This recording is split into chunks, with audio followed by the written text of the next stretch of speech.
எப்படி? வெக்கம், மானம், சூடு, சொரணம் எதுவுமே இல்லை. உங்கள் அம்மா வளர்ப்பு அருமையான வளர்ப்பு.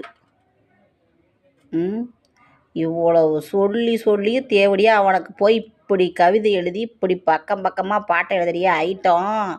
உன்னை திட்டி திட்டி எனக்கு வாயெல்லாம் வலிக்குது. தேவடியா என்னத்தான் என்ன திட்டுறதுனே பாய்க்கல. எல்லாத்தையுமே திட்டிக்கிட்டு எனக்கு வெக்கமாகவும் இருக்குது. கர்மம். இன்னும் என்ன தான் திட்டுறது? யோசி. நான் மட்டும் இப்படி ஒருத்தர் திட்டினான்னு வச்சுக்க, ஜென்மத்துக்கு அந்த சேனல் பக்கமே போக மாட்டேன். ஆனால் நான் இவ்வளோ திட்டியும் நீ திரும்பவும் போய் அவனுக்கு 10 லைனுக்கு போய் நீ எழுதுற பாரு. நீ பச்சை தேனாமவளுக்கு பிறந்தா பச்சை நீ புரியுதா? இதை விட மோசமாக என்னால் கேட்கவும் முடியாது. உனக்கு உடம்புல ரத்தமும் ஓடல, சாக்கடை தான் ஓடிக்கிட்டு இருக்குது.